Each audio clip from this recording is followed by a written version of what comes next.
Craig zipped up like we were just finishing lunch. No apology, no look in my direction. He smirked and said, "You're indispensable. But, let's be honest, you're not exactly big picture material." Then he grabbed his blazer, checked his phone, and said something about a conference call before the door clicked shut behind him. I was still putting my damn shirt back on. I sat there on the edge of the motel bed, the AC blasting against my bare neck, staring at the hairline crack crawling across the ceiling. My palms were still red. I didn't move, didn't breathe. Not because I was surprised, but because this time it finally registered what all this had been. 6 years. 6 years of coming in early, staying late, skipping holidays, saving their asses when that back-end rollout nearly torched the entire infrastructure. They paraded my system around at every investor meeting, called it a cornerstone of our future. I built it in a closet-sized office with a flickering light bulb and zero overtime. And Craig, he took credit, gave speeches, booked golf weekends. Promotion material. That's what he called me last quarter. "You're right on the edge, man. Just keep doing what you're doing. Right on the edge." What a joke.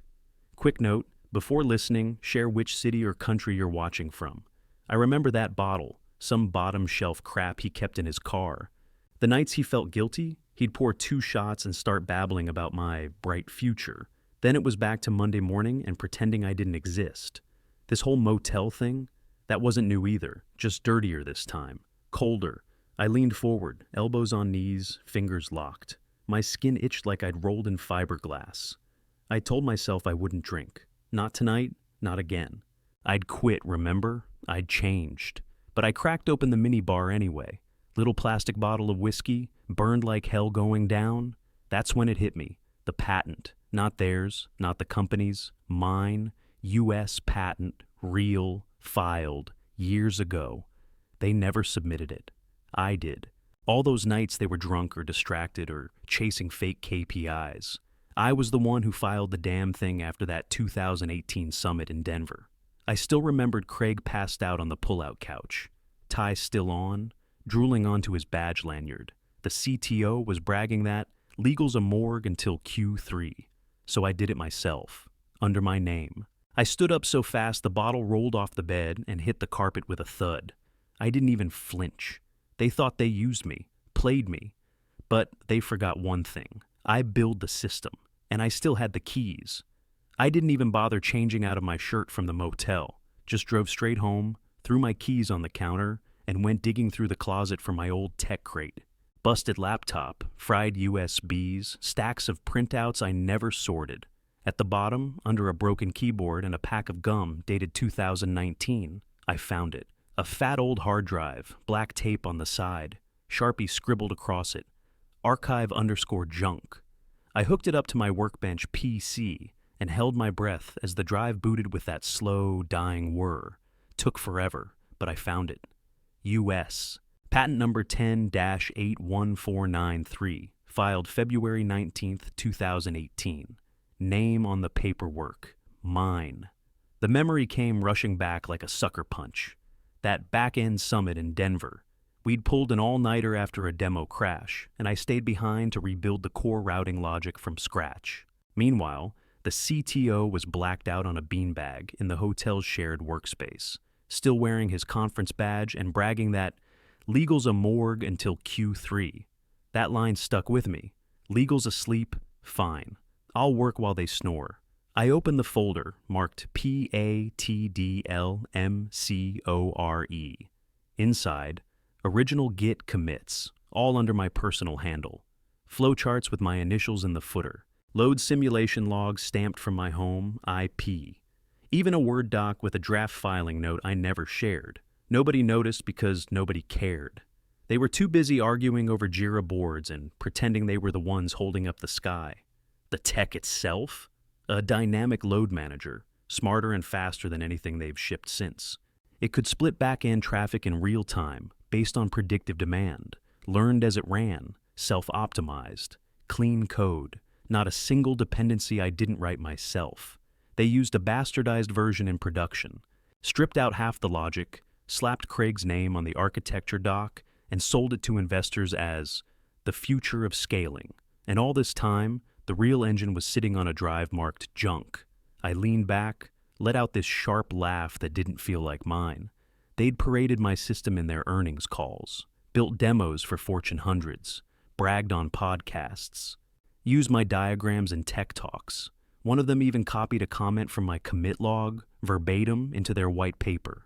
But not one of them checked the patent database, because in their heads I didn't matter.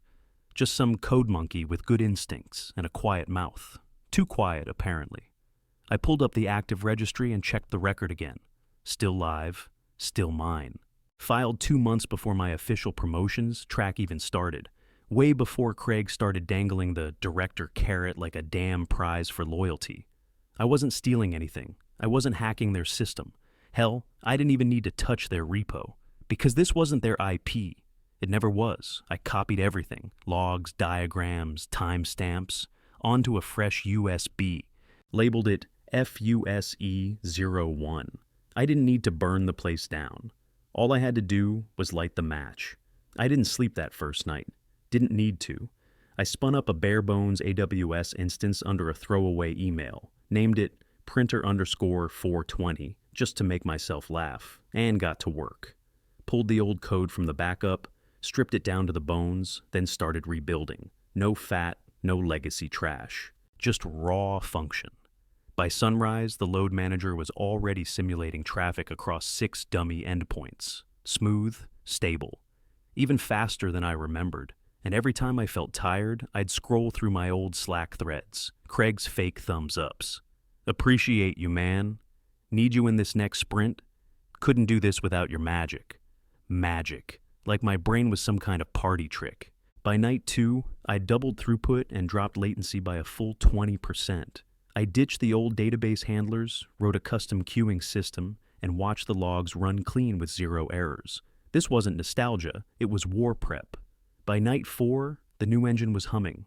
Lightweight, portable, built from scratch. No trace of their repo. No fingerprint, but mine. And that's when I reached out to TitanLink. They were our biggest competition, the company Craig used to mock on all-hands calls like they were a joke. I knew someone who'd interned there 2 summers ago. Shot them a text, got bumped to a junior recruiter, then a project manager, then Laura, VP of Architecture, the real deal. She didn't do small talk, just said, "You've got 5 minutes. Use them." I took 3. Patents, logs, MVP demo running live on printer 420, original commits, deployment metrics, projected cost savings if integrated at scale. She didn't flinch, didn't smile, just stared like she was scanning for cracks. Then she asked, "You built this? Every line? Independent of your previous employer?" Before they even cared it existed. She nodded once. That was it. By the time I got back to my apartment, I had a licensing contract in my inbox and an NDA attached with more red ink than a murder scene. But it was clean, solid, real money, and more importantly, leverage.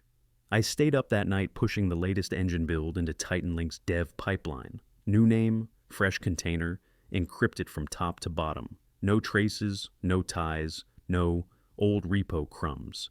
The logs sang. I watched packets bounce between edge servers like they were gliding on rails.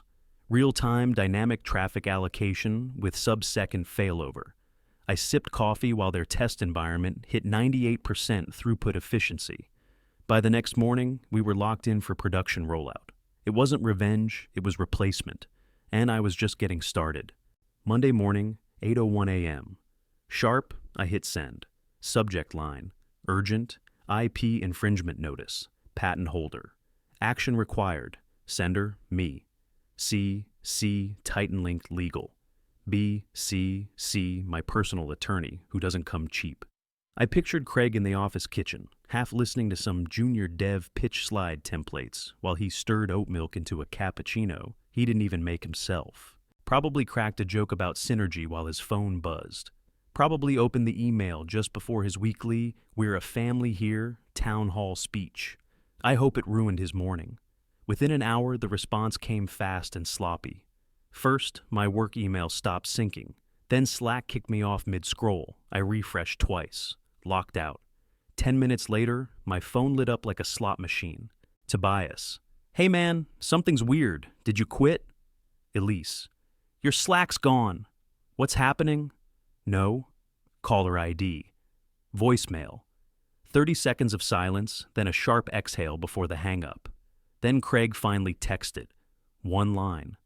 Craig, you vindictive little punk, you have no idea what you've started. I stared at it, waiting for the second message, some corporate bluff or half-baked threat. Nothing. So I replied. Me. Actually, Craig, I know exactly what I've started, and I did. This wasn't a heads up. It wasn't a warning. It was the opening bell. Titan Link's legal team followed with a formal cease and desist, drafted like a loaded weapon. Bullet points, exhibits, direct matches between my patent and their live production code. They even pulled archived GitHub forks and Slack thread screenshots. One showed Craig writing, "This is gold. Let's productize ASAP," under a diagram I'd drawn 2 years earlier. They called it an ongoing violation of federal intellectual property protections. I called it payback. Around noon, my phone buzzed again. Unknown number, a voice I recognized instantly. Chief Operations. Always sounded like he was mid-golf swing. "Hey, listen, I think there's been a misunderstanding." "There's not," I said. "You're using tech you don't own. You were warned. We'd prefer to resolve this quietly.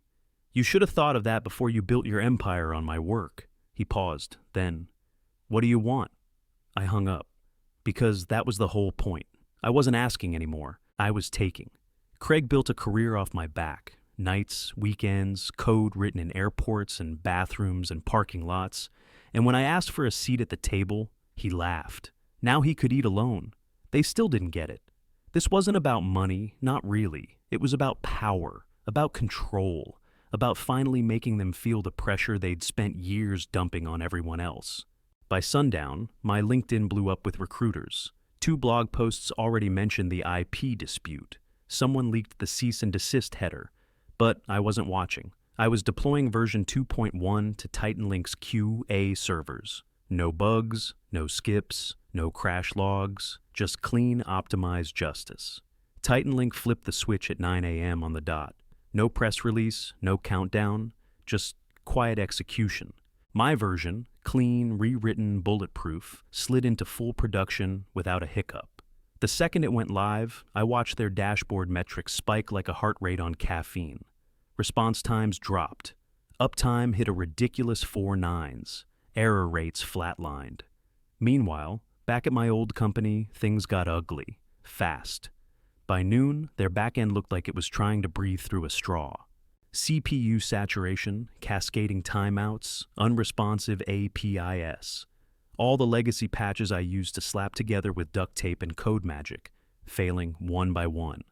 At 12:37, one of their biggest enterprise clients, Norris Freight, tweeted, "Migrating to at Titan Link this week. Looking forward to the stability hashtag fast track." That emoji? Cold-blooded. Craig always bragged about how Norris was locked in. Said the execs owed him drinks. Guess not.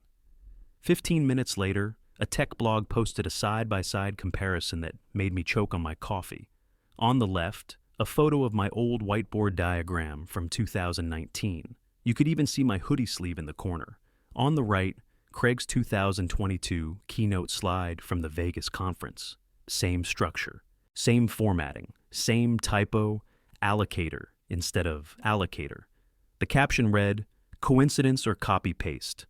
People weren't guessing. They knew. Messages started rolling in. "Tyrese, you did it, man." They finally got called out. "Maddie, I used to feel sick watching them take credit. Thank you, Arjun." Finally, someone stood up.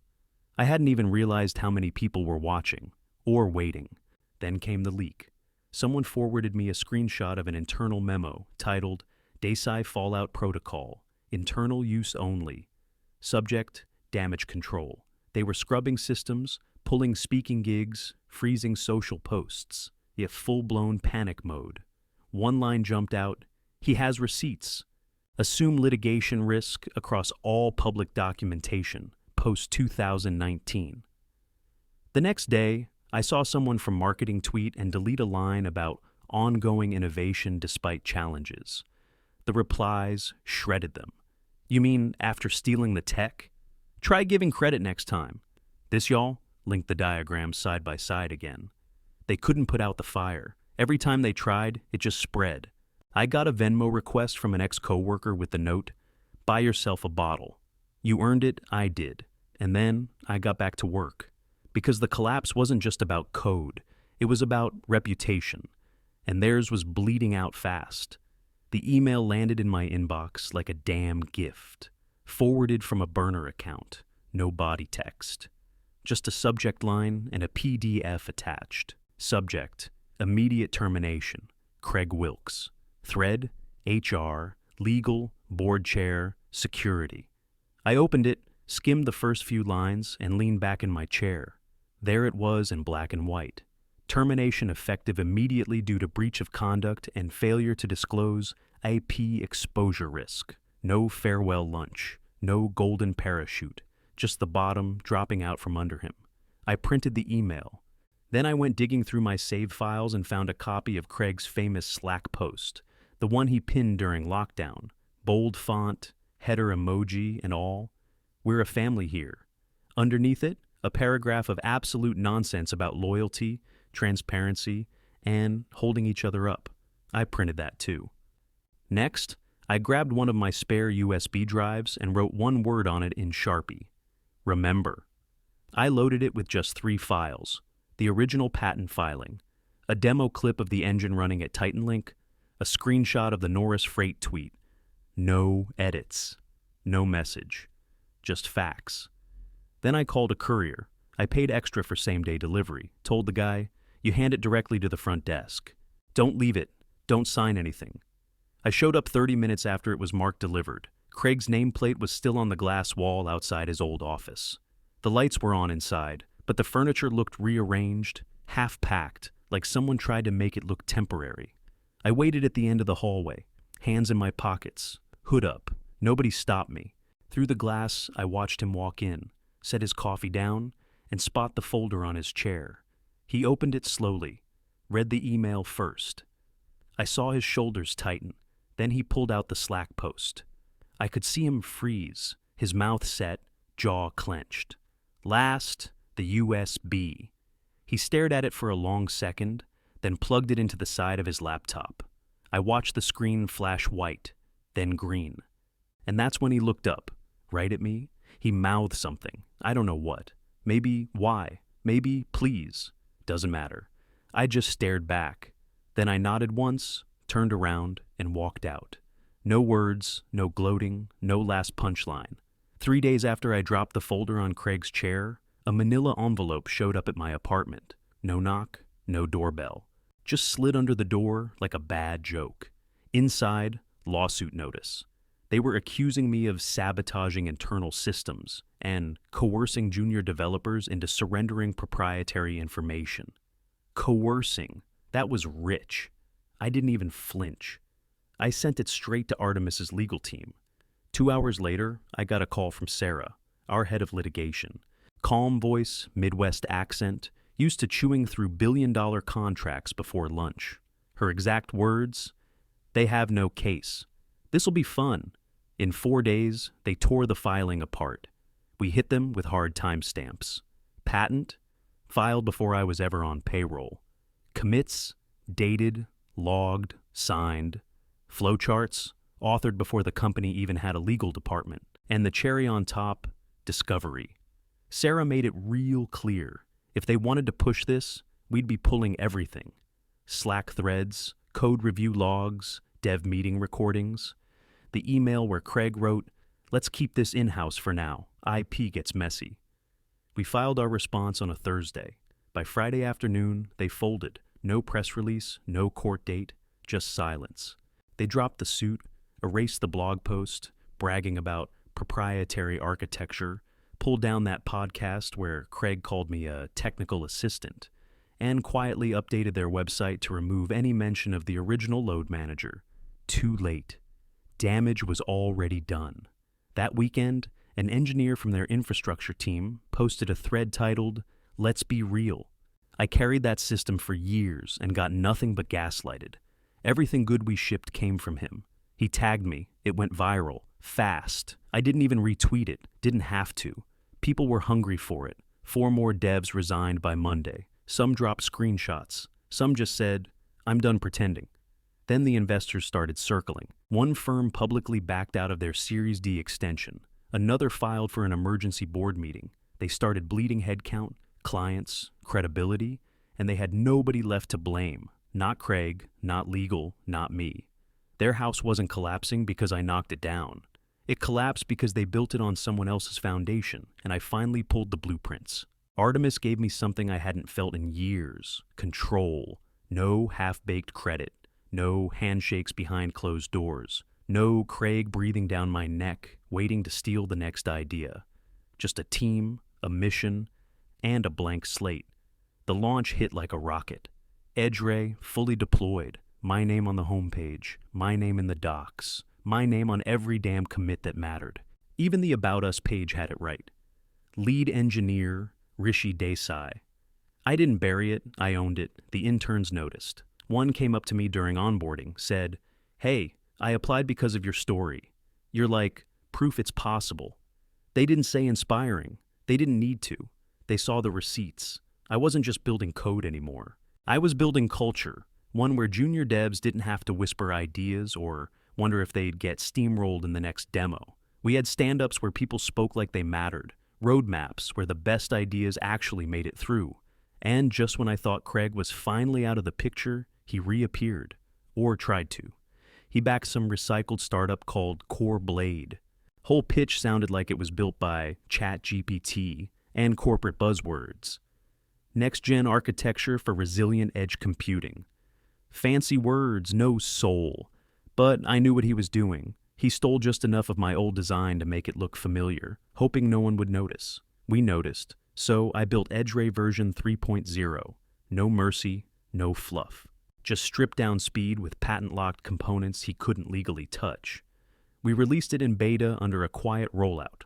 Within 1 month, half of CoreBlade's client list jumped ship. Most didn't even ask for a sales call. They just left. VC funding dried up so fast, it made headlines. Final blow? One of Craig's own co-founders gave an anonymous interview. He didn't bring any tech. He just brought ego. They dropped him the same week. He tried to post some LinkedIn essay about starting over, but the comments buried him. I didn't reply, didn't click, didn't care. At Artemis, we kept moving, one sprint after the next. We weren't chasing revenge anymore. We were winning. And this time, it was on my terms. The ballroom was packed, tech gala in full swing. Champagne flutes, LED walls, ego everywhere. I was slotted for the keynote, second to last of the night. Big names had gone before me, but people were still hanging around. That said something. I was near the stage entrance when I saw him. Craig, lingering by the bar like he belonged there. Navy blazer, glass in hand, smile way too easy for someone who'd lost everything. He spotted me and pushed off the counter. "You win," he said like it was a compliment. I didn't slow down. This wasn't a game. He walked alongside me, keeping pace, pretending we were equals. "I made a mistake back then," he muttered, eyes down. I stopped, turned toward him. "No," I said. "You made a decision." He didn't argue. He didn't have the energy. His shoulders slumped, and for a second, I thought he might actually say something honest. But someone beat him to it. One of our junior engineers, Jonas, was standing nearby, earbuds still in, holding a laptop under one arm. He looked up from across the floor. "Hey, is that the guy who laughed when you asked for a raise?" Craig froze. A few heads turned. Jonas didn't even realize he'd hit a nerve. He just nodded, said, "Thought so," and walked off. Craig didn't speak, didn't blink. He turned around and walked toward the exit, slow and silent. I didn't follow. I stepped up to the podium. Lights hit me. Mic hot. I didn't open with jokes or slides. I just started talking. Not about Craig, not about Artemis, not even about the patent. I talked about building something real, owning your work, knowing what's yours and never letting anyone take it. Not for a paycheck, not for fake praise, not for convenience. I said, if you're waiting for permission, you're already behind. Build what matters. Guard it with both hands. People listened, not phones out, not distracted, just locked in. After the applause, someone came up from the front row. Young, nervous. He asked, "If you could say one thing to devs getting overlooked, what would it be?" I didn't have to think. "File the patent," I said. "Light the match.